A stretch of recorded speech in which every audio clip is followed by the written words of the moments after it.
Enoé Uranga es socióloga mexicana, cuenta con una especialidad académica en políticas públicas y derechos humanos, un diplomado en política social y género y un diplomado en prácticas parlamentarias en México. Fue diputada federal de la Cámara de Diputados en el periodo 2009-2012, secretaria de las Comisiones de Derechos Humanos y Especial para la Familia, e integrante de la Comisión de Justicia, del Comité del Centro de Estudios para el Adelanto de las Mujeres y la Equidad de Género y del Grupo de Amistad México-Francia. Como legisladora, participó en la generación e impulso de diversas reformas. Al respecto se destaca la aprobación de la reforma constitucional en materia de derechos humanos, así como otros importantes cambios legislativos a favor de los mismos. También es coautora y principal impulsora de la Ley de Sociedad de Convivencia. También fue diputada en la Asamblea Legislativa del Distrito Federal en el periodo 2000-2003 y presidenta de la Comisión de Derechos Humanos e integrante también de la Comisión de Gobierno. En su lucha en contra de la discriminación, legisló para que los establecimientos mercantiles del Distrito Federal se prohibiera la discriminación y concretó modificaciones al Código Penal en la materia. Es coautora del proyecto para la creación del Consejo contra la Discriminación y cofundadora del mismo. A nivel internacional, nuestra conferencista de esta tarde fue nombrada asesora temporal de la ONU para asuntos del SIDA. También ha recibido reconocimientos y distinciones por diversas organizaciones nacionales e internacionales que trabajan en el tema del VIH-Sida y los derechos de la comunidad LGBTI. Cuenta con un número importante de ponencias y artículos sobre política social, derechos humanos, laicidad, ciudadanía, diversidad sexual, mujeres y géneros. Ha impartido seminarios, conferencias, cursos, diplomados y talleres en las principales ciudades de México, a nivel internacional también en distintos países de América, Europa, Asia y África. Asimismo, a lo largo de las 2 últimas décadas del siglo pasado, participó en diferentes acciones de solidaridad con Centroamérica, tanto en México como en Nicaragua y El Salvador. Sin más preámbulos, cedo el uso de la palabra a nuestra conferencista, la licenciada Enoé Uranga. Tenemos 1 hora para la conferencia y el tema demanda por sí solo muchísimo más tiempo, así que voy a intentar hacer una síntesis general y voy a detenerme, si les parece a ustedes, predominantemente en el artículo primero, y desde luego hacemos el ejercicio a partir del intercambio de dudas que yo tenga con ustedes y ustedes conmigo para enriquecer el tema. Efectivamente, como decía la presidenta de la comisión, estamos ante un nuevo paradigma, sin duda alguna. Las reglas de juego de quienes vivimos o transitamos por el país cambiaron. El Estado ahora formalmente tiene que redefinir a partir de la articulación de estas reglas y reposicionar la forma de pensar, de interpretar y de aplicar los derechos humanos en el país. Quienes estudian derecho van a aprender simplemente un derecho distinto al que aprendieron sus profesores. El sistema garantista en México ha desaparecido y ha cedido su papel a el esquema de los derechos humanos desde la visión internacional. Es decir, ustedes, quienes estudian Derecho y la ciudadanía en su conjunto, tienen la oportunidad en este momento de ingresar a este imaginario de la ley global. Quienes están estudiando Derecho hoy tienen una oportunidad que antes no tenían, de ser abogados internacionalistas, y en esta oportunidad está el reto. Ahí es donde se van a distinguir los buenos abogados de los regulares, y lo es porque incluso el reto para los abogados actuales, para sus propios maestros, está no solo en aprender esta nueva reformulación de las reglas del juego, sino en desaprender todo lo que implicó el sistema anterior. Así de grande es la reforma. Se trata de 11 artículos de la Constitución, sin mencionar los que están integrados como parte de la reforma, aunque no como parte de este paquete, sin mencionar los artículos 107 y 103 que tienen que ver con el juicio de amparo, que también determinan mucho nueva función de la elección de las garantías como la herramienta que protege los derechos humanos, y el 17 constitucional, que es toda una novedad y que se refiere a las acciones colectivas, a la posibilidad por fin de demandar en el espacio privado por cosas que implicarán que esos resolutivos se vuelvan norma general. La reforma plantea que la idea de dotar a la Constitución de elementos y mecanismos para la defensa de los derechos humanos se centra en la base de que nada en nuestro país estará por encima de los derechos humanos. Consecuencia de esta máxima protección de los derechos humanos de las personas, se incorporan las obligaciones que a nivel internacional tenemos. En palabras de la ONU, estamos ante un salto de 25 años en México con respecto a la visión que teníamos antes. La transformación es tan radical que reconoce constitucionalmente el derecho de las personas y la obligación del Estado de garantizar la efectividad de ellos. El tema es entender que hoy los derechos son el sujeto a proteger y las garantías, las herramientas con las que los defenderemos, los haremos efectivos en lo sustancial. El sustantivo, los derechos humanos, las garantías, las herramientas para su protección. Voy a dejar el primero al final, les diría en términos muy generales, la reforma al artículo 3 constitucional obliga hoy a incorporar los derechos humanos como parte del matriculado de la educación, y si ustedes piensan que eso es cualquier cosa, significa nada más y nada menos que traernos todo lo que es el programa mundial en educación, transformarlo en el plan de desarrollo de educación en derechos humanos, y de ahí desprender el plan educativo porque lo dicen los tratados internacionales. Estamos hablando de que esta sola reforma implica la retransformación del sistema educativo. Modificamos temas que lamentablemente México no había revisado en más de medio siglo, el tema del asilo y el tema del refugio con respecto a los extranjeros en nuestro país, que permite hoy, garantiza de manera muy solidaria el cobijo mexicano a los extranjeros que padezcan cualquier eventualidad en su territorio, y además garantiza el libre tránsito. Reconocemos que en México quien transita de otro país por este país no es un delincuente, es una persona que tiene integrados todos sus derechos. Reconocemos en esa misma lógica la no extradición del país a delincuentes, reos que hayan sido acusados de un delito que en el país que lo está demandando pudiera implicar esclavitud, pena de muerte o alguno de las limitaciones que se reconocen en el derecho internacional respecto al sistema penitenciario, que es también parte de la reforma al artículo 18, que es la que corresponde al sistema penitenciario y en la que se incorporan toda esta nueva visión de lo que es el trato hacia los reos.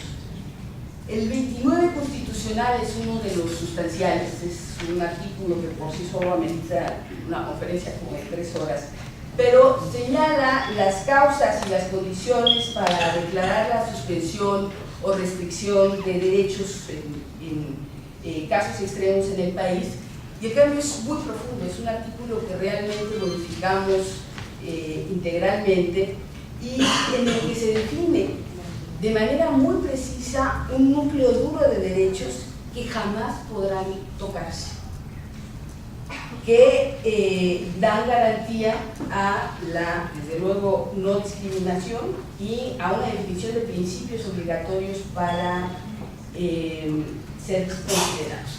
Aquí un tema que me importa aterrizar porque va a estar de moda en Monterrey y tiene que ver con una primera reflexión que hemos hecho. A nivel constitucional, en el país, no hemos dicho nada sobre la familia. No hay ningún artículo que en lo particular defina la familia. Por primera vez en el artículo 29 tocamos como ese núcleo de derechos que no se pueden, contra los que no se pueden atentar, el derecho a la familia. Y lo señalo porque definimos familia. Y hemos establecido en el artículo 23 como parte del decreto que no hay un solo tipo de familia, que México tiene una diversidad amplia de familias y que la obligación del Estado, aún en ese extremo, de estar en condiciones de suspender derechos, va a proteger a todo ese tipo de familias bajo el principio de no discriminación. Desde luego, otro derecho intocado es el de la vida, y también ahí definimos que estamos hablando de la vida de las personas para evitar cualquier tipo de confusiones y debates innecesarios. Tocamos por primera vez en la historia el artículo 33 que habla de los extranjeros en el país y de la prerrogativa que tenía el Estado de simplemente expulsarlos sin ninguna consideración. Antes de esta reforma, cualquier extranjero podría ser señalado por el Estado como alguien que hubiera podido violar alguna ley, norma, la que sea, y sin explicaciones, sin derecho a audiencia, era sacado del país. Ahora se garantiza esta norma constitucional del derecho de audiencia. Por fin devolvemos ese decoro de trato mínimo de cortesía con los ciudadanos del mundo. Y en este reconocimiento al compromiso de defender estas ciudadanías mundiales y los derechos humanos en el mundo, le asignamos a la Presidencia de la República, en lo que respecta a política exterior, una función que va a cambiar nuestra forma de relacionarnos en el extranjero, en las instituciones como la ONU, CEDAW y las demás. Hemos establecido la obligación del Ejecutivo de tomar parte con respecto a los temas de derechos humanos y tendrá siempre en materia internacional que apoyar la máxima protección de los derechos humanos. Esto significa nada más y nada menos que México, que no tiene historia de involucrarse en conflictos internacionales, va a tener que tomar postura. Muy novedoso el asunto si piensan que el Vaticano acaba de ser sancionado por violar la Carta de Defensa, de Protección de las Niñas y los Niños de la ONU, de la que es firmante el Vaticano, y México, que tendrá que haber una sanción, y que México, a partir de esta reforma constitucional, en respeto estricto a nuestra Constitución, tendrá que ser firmante de esa solicitud de sanción al Vaticano. Es de ese tamaño el asunto del que estamos hablando. Le quitamos a la Suprema Corte de Justicia la obligación de investigar, que era un asunto que ellos habían venido solicitando y que realmente no estaba dentro de lo que era el concepto de las funciones de la Suprema Corte, y las trasladamos a las comisiones de derechos humanos. Esta reforma no es menor por varias consideraciones. Hoy las comisiones de derechos humanos, por decisión propia, por solicitud, en este caso, de sus congresos locales, en el caso federal, del Senado, o por solicitud del Ejecutivo, tendrá la facultad de investigar las violaciones a los derechos humanos. La presidenta que hoy está aquí tendrá esa facultad de investigar y ninguna autoridad del Estado o del país le podrá negar la información que ella requiera, a partir además de lo que significa el tema de investigar ya resuelto en los tratados internacionales. Y nosotros, entrando a la materia de las responsabilidades de los hombres, la presidenta hoy no solo presentará las recomendaciones como se hacía la usanza anterior, sino que estas tienen consecuencias. Si alguna autoridad desatiende a la recomendación que haga la Comisión de Derechos Humanos, está obligada a motivar su negativa, a justificar, a explicar, a dar sus razones, y de considerarse que no son satisfactorias, tendrá que comparecer ante el Congreso local, en este caso, a dar respuesta, e incluso podrán dictaminarse sanciones, que era un elemento de una herramienta fundamental para que pueda hacer un trabajo como este, es el de darle autonomía. Hoy todas las comisiones de derechos humanos, desde la nacional hasta todas las locales, son autónomas. Sus decisiones, sus reuniones, todo pasa por el principio de autonomía. Y en consecuencia, dado que son los defensores del pueblo, le adjudicamos a la sociedad el derecho de participar en la elección de los hombres. No será el Congreso, no podrá ser el Congreso a puerta cerrada quien nos decida, sino que tendrá que haber necesariamente un ejercicio de participación social transparente, mandatadamente transparente. De no existir ese elemento de la transparencia y la participación social, es razón suficiente para objetar la legitimidad de quien presida la Comisión de Derechos Humanos, en la intención justamente de garantizar que sea no lo que lamentablemente sucedió en algunos momentos, designada como autoridades a modo, que eso ha sido muy lamentable en algunos estados, sino realmente como la voz de la ciudadanía en además esta amplitud de atribuciones que incluye el derecho a presentar controversias constitucionales en materia de derechos humanos. Pueden, por sí solas, en función de los mandatos internacionales y de las normas nacionales, deben atender a que si se hace una ley en Nuevo León que vaya en contra de los derechos humanos o se toma una determinación a nivel del Estado que viola los derechos humanos, la presidenta de la comisión tiene entre sus responsabilidades la posibilidad de presentar esta controversia y por ese peso mismo se revisará hasta incluso en la Suprema Corte de Justicia. Es parte de las profundas reformas que hacen. Y decía que me detenía en el artículo primero porque es ahí donde está lo que creo que permite dimensionar desde dónde estamos, desde en qué escenario nos estamos moviendo. Lo primero que van a encontrar ustedes al abrir la Constitución es que cambiamos el vocablo individuo u hombre, que era como se refería a la Constitución a los ciudadanos, por persona.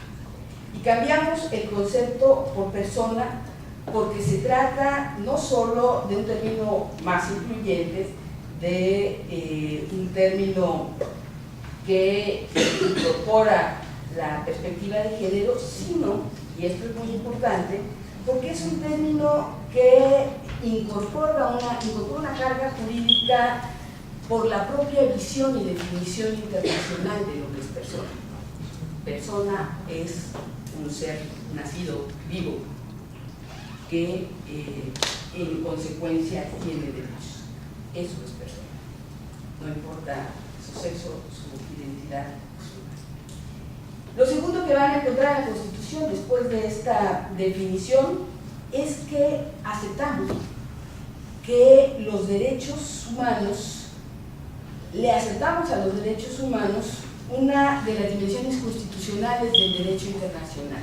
Los derechos humanos son inalienables a cada persona. ¿Qué es lo que cambia? El Estado antes, cuando se hablaba de garantías, otorgaba las garantías. En este momento decimos, no, el Estado por concesión graciosa no puede dar ni quitar derechos humanos. Los derechos humanos son en función de esta definición de derecho internacional. Los derechos son antes incluso que la norma, y en esa medida deben ser protegidos por el Estado. El Estado ya no otorga, el Estado simplemente reconoce que existen. No está a debate. Los derechos que hemos definido, que definen los tratados internacionales, son. Y la obligación del Estado es defenderlos, simplemente a partir de ese reconocimiento. Entendiendo además que se basa no solo en el ejercicio del Estado, de los tres poderes que entendemos tradicionalmente. Estamos hablando de todas las autoridades al nivel que les dé la imaginación, desde presidentes municipales, gobernadores, funcionarios públicos de salud, todos y cada uno tienen que moverse bajo esa premisa. Se trata de el reconocimiento, pues, de que las políticas públicas que se promueven por parte del Ejecutivo, la actuación del Poder Judicial y las leyes que se hagan de hoy en adelante tendrán que atender a este principio internacional de los derechos humanos, o simplemente no tendrán cabida. Después de partir de este reconocimiento de los derechos, hicimos entonces en el libro constitucional que, leo el primer párrafo, todas las personas gozan de los derechos humanos reconocidos en la Constitución y en los tratados internacionales. Estamos subiendo a rango constitucional los tratados internacionales. A partir de esta reforma, la incorporación de los derechos internacionales, de los derechos humanos y su armonización con los altos estándares del derecho internacional de protección de las personas son una norma. Esa es la paridad entre la Constitución y los tratados internacionales, no solo los que se refieren en específico a los derechos humanos, sino cualquier tratado internacional que pueda incluir el tema de los derechos humanos. Se trata entonces de un cambio conceptual que desde luego fortalece los derechos humanos de las personas, su protección y la adopción en el sistema jurídico mexicano de los conceptos emanados de este derecho internacional de los derechos humanos. Ya no existe distinción, y eso es importante, entre los derechos reconocidos en la Constitución y los derechos reconocidos en cualquier tratado. Todos valen lo mismo, con una lamentable excepción. La Suprema Corte de Justicia, en el tema específico de arraigo, revisó entre la Constitución y los tratados internacionales, en los que hay una evidente contradicción, que es lo que ponderaría, y en el tema de arraigo ha dictaminado que es la Constitución la que pesa, y en consecuencia el arraigo prospera, lo que prende las alertas, desde luego, de que puede haber un intento de restringir o retroceder en otro de los derechos, porque ese es el único en el que había contradicción, hay que señalarlo en nuestra Constitución. Entonces sí hay una alerta por esta lamentable disposición, pero es importante subrayar que, salvo en ese ejemplo, la única diferencia que hay entre derechos es su fuente, su origen, de dónde salieron, pero valen exactamente lo mismo. Y es importantísimo señalar que las limitaciones de los derechos humanos de cualquier ley local no valen. Les pongo el ejemplo de Baja California, donde decidieron blindar el matrimonio heterosexual y prohibieron el matrimonio entre parejas del mismo sexo. Tal no vale que estamos ganando los amparos y en el propio Estado se está reconociendo a las parejas que se están casando legalmente en un Estado que lo prohíbe, porque esa ley simplemente está por debajo de las otras normas. Ese es el peso que tiene la reforma. En el mismo artículo, en su segundo párrafo, incorporamos lo que se conoce como la interpretación conforme, que es un mecanismo de solución de conflictos. La idea es que en las normas de derechos humanos, en busca de esta armonización con el derecho internacional, quede claro que no importa la jerarquía de los derechos, siempre deberá interpretarse el de la Constitución y los tratados humanos en los tratados internacionales, en la idea de que por estas vías se cubra cualquier laguna que pudiera haber, cualquier falta de interpretación que pudiera haber, será resuelta por este mecanismo. Y el tema no es menor, y el reto para los estudiantes de Derecho, para los impartidores de justicia, para la presidenta de la Comisión de Derechos Humanos, para las magistradas y los magistrados, es descomunal. Estamos hablando de más de 150 tratados internacionales vinculados con derechos humanos, y no solo. Esto involucra también y los derechos, además de que se trata, porque como ya dijimos que es toda autoridad, hay desde los derechos especiales, laborales, por ejemplo, que además se me olvidó decir, volvimos derecho humano, los derechos laborales, hoy pueden acudir a la Comisión de Derechos Humanos si sus derechos laborales son violados, están ya reconocidos, y entonces todo lo que es la OIT, la Organización Internacional del Trabajo, y todos sus tratados firmados por México pasan a ser norma, como los derechos que tengan que ver con los niños, decía yo hace un rato, pero también se incorpora, aparte de toda esta lista, el derecho derivado de ellos. Todos las definiciones que hagan los comités internacionales, que son parte de los tratados, y casi todos los tratados centrales tienen comités internacionales y resoluciones, toda la jurisprudencia de la Corte Interamericana de Derechos Humanos hoy es norma vigente. Y ojo, porque el tema no es cualquier cosa. Significa que si los mexicanos no encontramos justicia en el país, podemos llevar nuestros casos, el que sean, si el tema es de derechos humanos, a las Cortes Internacionales. Y ojo, porque ya empezamos a hacerlo y estamos ganando. Y estamos ganando además definiciones muy importantes. Supongo conocerán ustedes la sanción que la Corte Interamericana hizo justamente por no investigar apegados a la norma el caso de Rosendo Radilla y de Campo Algodonero. El gobierno mexicano fue sentenciado sobre la base, y aquí lo importante, de estas definiciones internacionales. En el caso de Chihuahua, uno no podía presentar una denuncia por desaparición, en este caso de las mujeres de Campo Algodoneros, hasta que no hubieran pasado 72 horas después de la desaparición.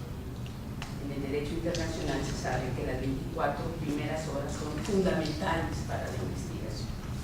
Ese elemento es suficiente para determinar que no se usaron los métodos científicos obligados para una investigación pericial, y obligan al Estado no solo a hacerse cargo de la sanción, sino a pedir perdón a las víctimas y a dar indemnización. Justo a partir de que el derecho internacional no está a debate. Entre los grandes triunfos de la reforma en este primer artículo, y además uno de los retos que costó más trabajo, está lo que se conoce como el principio pro persona. Es una figura del derecho internacional sobre la prevalencia de normas.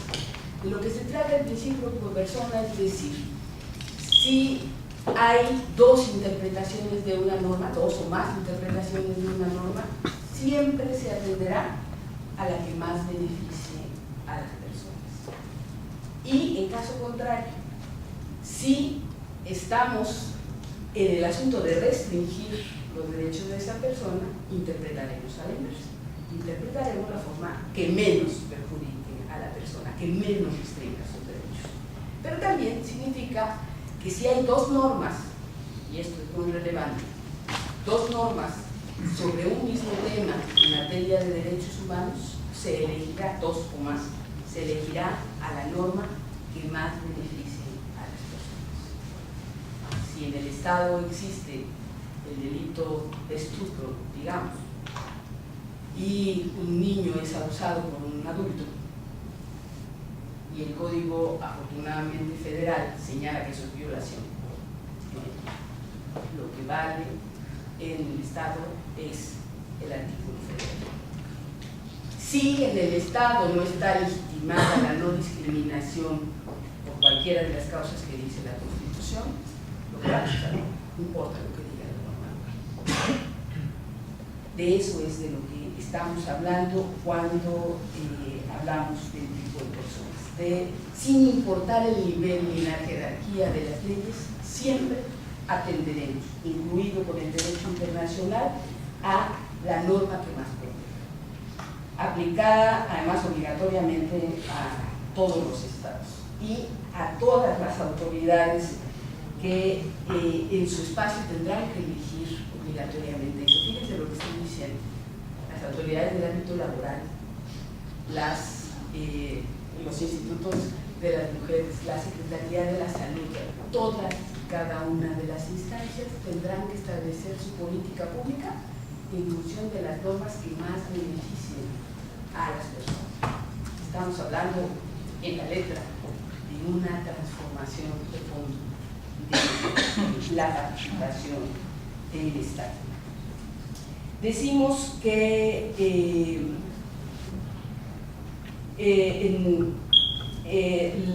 el uso de los tratados internacionales se usará entonces siempre el que más garantice la defensa de los derechos humanos para acudir a la norma, y entonces establecemos las obligaciones del Estado. Ya dijimos que no otorga, sino que reconoce, y en consecuencia la responsabilidad del Estado, y es otra vez de todas las autoridades, no solo el Ejecutivo, el Legislativo, el Judicial, de todas las autoridades, es promover, respetar, proteger y garantizar los derechos humanos en el ámbito de su competencia.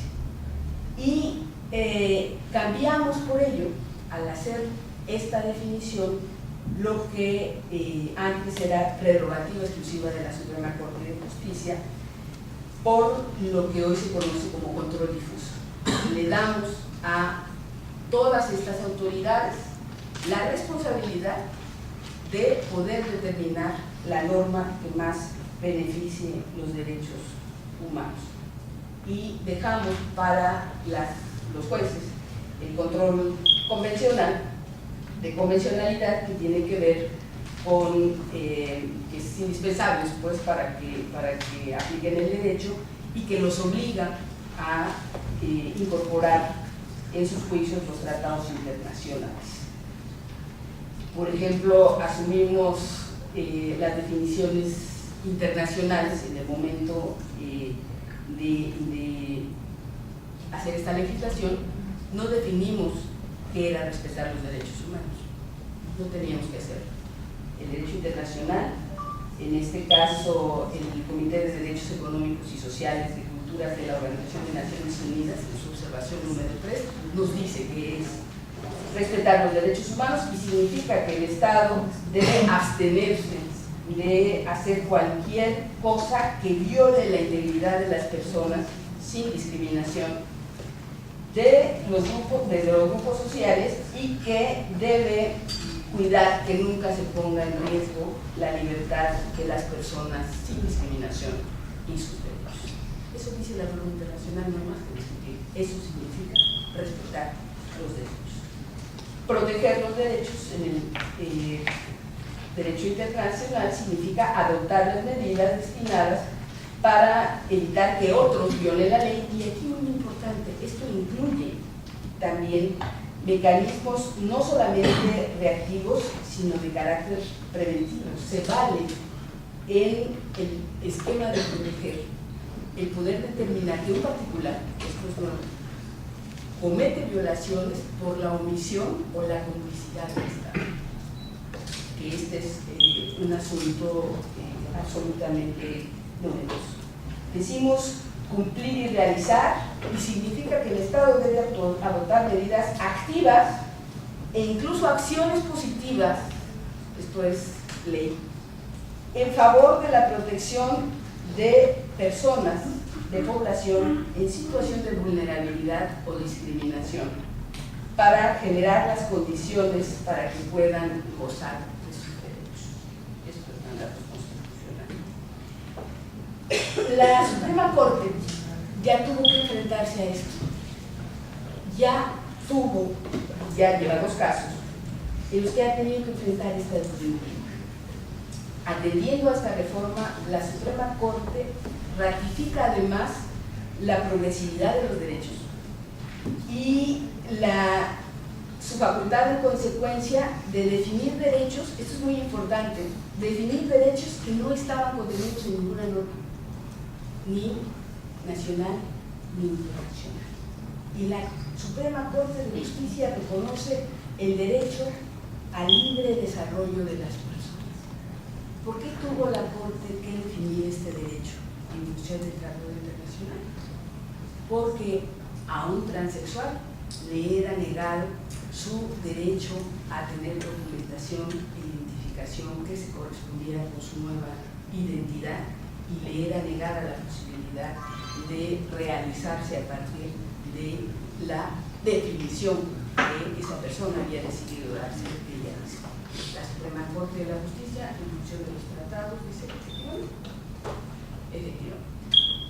no podemos ponerlo en duda, no hay un nombre para esto, y la Corte define hoy lo que ya es un derecho de México, el derecho al libre desarrollo de la personalidad, que se refiere específicamente al derecho a darnos nuestra propia identidad.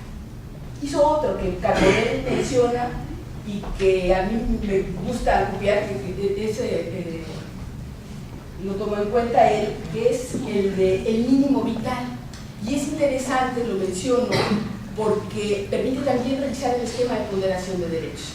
El mínimo vital, que es también una definición de derechos humanos de la Suprema Corte en función de la resolución, lo que dice es que, por muy endeudado que estés, por mucho que le hayas pagado la tarjeta de crédito o te hayas endrogado, no te pueden quitar de tu salario, de tus ingresos, lo mínimo necesario para que sobrevivas.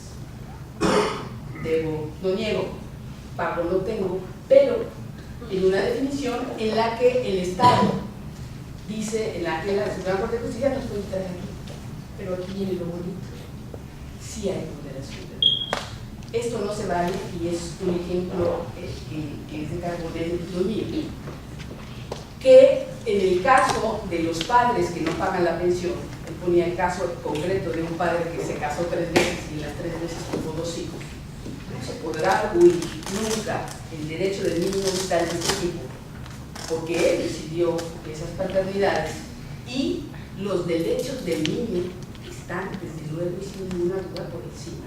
Así que si se muere de hambre es su asunto, pero los derechos del niño van primero. Las definiciones que la Suprema Corte está haciendo están realmente siendo muy acertadas en medio de toda esta maraña. Tenemos criterios para legitimar lo que la Constitución tiene en este contenido para definir los principios que regirán a los derechos humanos. En el primero constitucional decimos universalidad, es decir, los derechos humanos corresponden a todas las personas. Lo mismo que tenga la presidenta de Derechos Humanos, esos mismos derechos tiene el señor que nos hizo favor de abrir la puerta. Todas las personas, sin distinción, tienen los mismos derechos. Interdependencia, que significa que todos los derechos humanos están entrelazados entre sí, que no hay manera de reconocer un derecho sin dejar de reconocer los otros. Se me reconoce el derecho a la no discriminación por preferencia sexual, se me tiene que reconocer todos los otros derechos que vienen acompañados de eso. Todos los derechos son vinculados y protegen multiplicidad de situaciones. La indivisibilidad de los derechos, son indivisibles. Se refiere a que los derechos en sí mismos son fragmentables y que para quienes estudiaban antes el esquema de los derechos de primera, segunda, tercera, cuarta generación, que seguramente escucharon hablar de eso, todos los derechos valen lo mismo: económicos, civiles, culturales, políticos, sociales. Todos los derechos valen lo mismo. El tema de la progresividad de los derechos, que es el otro de los principios, se traduce como la obligación del Estado, y es lo que les contaba que hizo la Suprema Corte, de procurar todos los medios posibles para satisfacer en cada momento histórico, la prohibición de cualquier retroceso o involución a los derechos humanos. Tenemos esto y no hemos para adelante, más que para adelante. Ahora sí que aquí no se raja nadie. Ya está esto, y el único camino para movernos en materia de los derechos humanos es para darnos más derechos. La progresividad evita que pueda haber un retroceso o una evolución en materia de derechos humanos. En cuanto a las otras responsabilidades que le damos al Estado, gracias al caso Rosendo Reyes, ya sabemos muy bien los alcances de lo que implica investigar, pero también significa el que el Estado reconoce como su obligación la de reparar el daño de los derechos, con respecto a los derechos humanos. Hay dos formas de reparar el daño: la material, la indemnización, que en el Código Penal Federal ya está, la atención médica, la atención psicológica, y la reparación inmaterial, que es señalar un día conmemorativo, ponerle el nombre de la víctima a una calle, el pedir disculpas por el Estado, que gracias a Campo Algodonero como experiencia hoy sabemos que no sirve, que no es suficiente, y en consecuencia es importante que no olvidemos que en el Código Penal también están ya en el federal incorporadas otras formas de reparación del daño. Dejamos intocado el artículo que se refiere a la esclavitud, más por un asunto, porque incorpora evidentemente la esclavitud y la trata, pero por un asunto de reconocimiento histórico de México en el proceso de independencia. Pero hicimos una reforma última al último párrafo del primero institución. Dijimos que queda prohibida la discriminación por causa de preferencia sexual. Y lo explicamos así, además de las que ya existían: estado civil, edad, sexo, salud, etcétera, por considerar, y esto dice el decreto exactamente, por considerar que necesario proteger a las personas con una preferencia sexual distinta a la heterosexualidad, dada la existencia de este tipo de discriminación en forma recurrente, por lo que estoy leyéndolo porque es parte del contenido del decreto, por la que la reforma deja en claro que todo trato diferenciado o la negación de cualquier derecho por motivo de las preferencias sexuales de las personas es un acto inconstitucional y por ende ilegal. Este último párrafo fue el que abrió el debate colosal en el Senado. En la Cámara de Diputados, este tema, esta reforma de la que les he hablado, pasó por unanimidad. En el Senado la pasamos por un voto de diferencia. Ustedes saben que hay que tener las 2/3 partes del Senado para lograrlo. Tuvimos votos de todos los partidos políticos, tuvimos votos en contra de particularmente Acción Nacional, pero quien más efusivamente estuvo en contra, y es importante decirlo, fue Ricardo Monreal de Morena, que fue el gran opositor al tema de la preferencia sexual y votó en contra, y lo hizo porque estuvimos a un voto de perder la reforma. El PRI votó, por cierto, todo en favor de la reforma. Como verán, decimos los qués y decimos los quién en la reforma. Está muy claro qué es lo que hay que hacer, qué es lo que hay que proteger y quién tiene que hacerlo. En los transitorios de la reforma constitucional dejamos anotado que faltaban los cómo.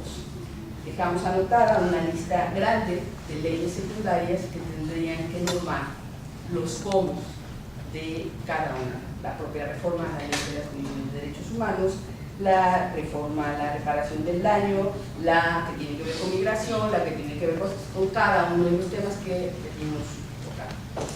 No tenemos los cómo. Ese es un asunto que hoy nos tiene en un brete. No hay por parte del legislativo los cómo, no hay a nivel del ejecutivo una disposición particular por aplicar la reforma. Ya vimos lo descomunal que es y no están especialmente preocupados en el tema. Y esto ha hecho que las comisiones de derechos humanos y la Suprema Corte de Justicia se estén saturando y que todo se esté resolviendo casi vía amparos. Pero el dato es contundente. Del 100% de amparos que se han presentado en materia de derechos humanos, el 100% se ha ganado. Todas las veces la Suprema Corte de Justicia ha resuelto en favor de los derechos humanos.